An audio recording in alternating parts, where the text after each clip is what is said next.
Halo, assalamualaikum warahmatullahi wabarakatuh. Kembali lagi bersama Iwan Setiawan di channel Chef Gue. Selamat pagi, salam sehat, salam gue. Di masa pandemi sekarang, kita diwajibkan untuk menjaga kesehatan. Sebelum pandemi sudah ada, kita memang sudah diwajibkan untuk selalu menjaga kesehatan dan manfaatnya untuk kita sendiri, keluarga, teman-teman, dan orang sekitarnya. Jadi sehat itu sangat-sangat penting bagi kita. Tapi untuk video sekarang saya akan mereview speedometer Rixada yang wireless ya, yang telah saya gunakan selama 5 bulanan. Lumayan lah untuk bagi kalangan menengah ke bawah. Ini sangat membantu para goeser menambah pengalaman dari jarak maupun latihan, entah itu speed maupun ketahanan atau endurance stamina kita. Oke, kita langsung saja pada review speedometer Rixada wireless.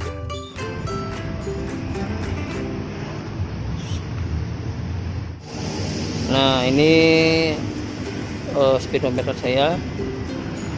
Oke, kelebihan yang pertama adalah sangat mudah digunakan.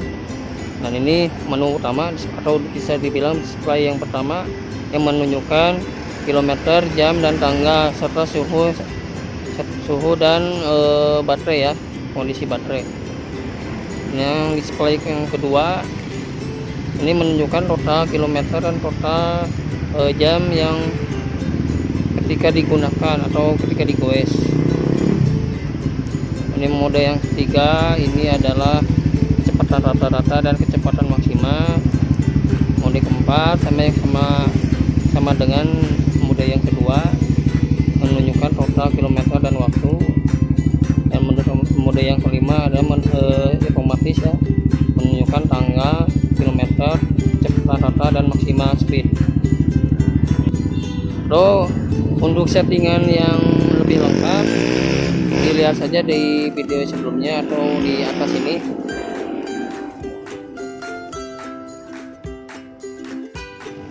Dan untuk kelebihan yang kedua adalah keakurasian jarak itu bisa mencapai 9 atau rank 9 sampai 100% sesuai settingan atau tergantung settingan atau pemasangan pada bannya ya.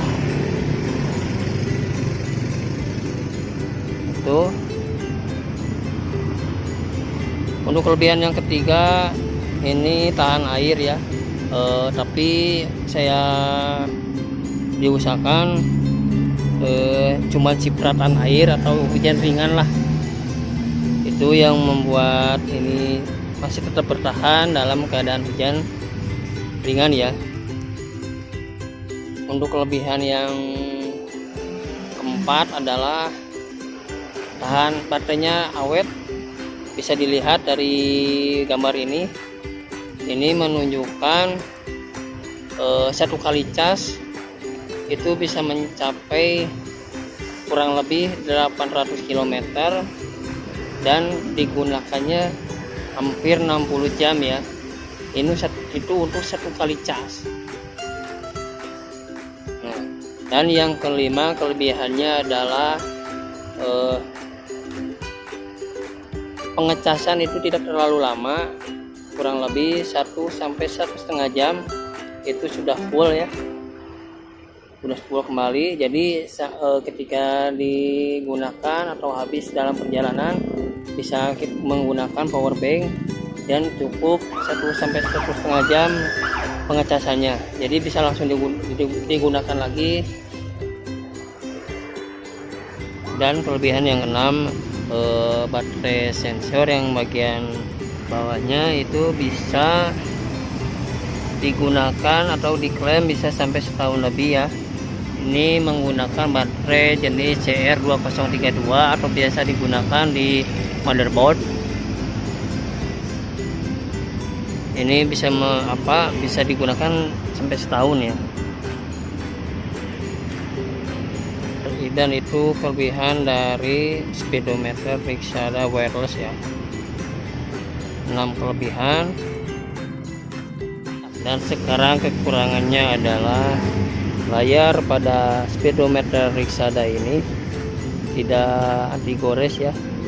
Jadi kita harus benar-benar apik ya menyimpannya, karena sedikit pun ini langsung digores ya. Itu yang kekurangannya yang pertama. Dan kekurangan yang kedua adalah dari segi LED-nya ya, dari background cahayanya. Jadi ketika digunakan ketika malam ini harus manual supaya lampu pada layarnya itu nyala. Caranya seperti ini, caranya seperti ini. Tombol kiri dan kanan ditekan berbarengan. Nah, L on nyala.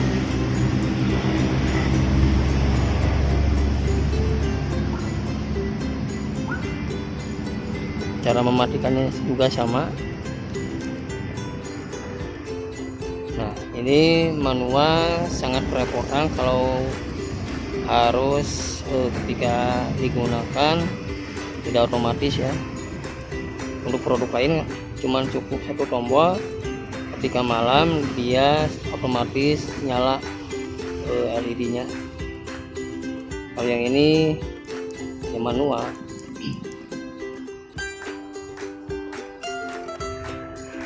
Dan kekurangan yang ketiga adalah tidak tahan air secara berlebihan, atau bisa dibilang hujan dengan intensitas besar ya, tinggi. Lihat seperti ini lubang pada ininya, ini tidak ada seal. Nah, jadi ketika hujan besar atau ketika masuk ke dalam air ini sangat-sangat merepotkan, karena tidak ada sedikit pun sealnya buat menjaga supaya tidak masuk air ke dalam casan. Jadi menurut saya lebih baik menjaga daripada memaksakan. Ketika hujan besar kita cabut saja.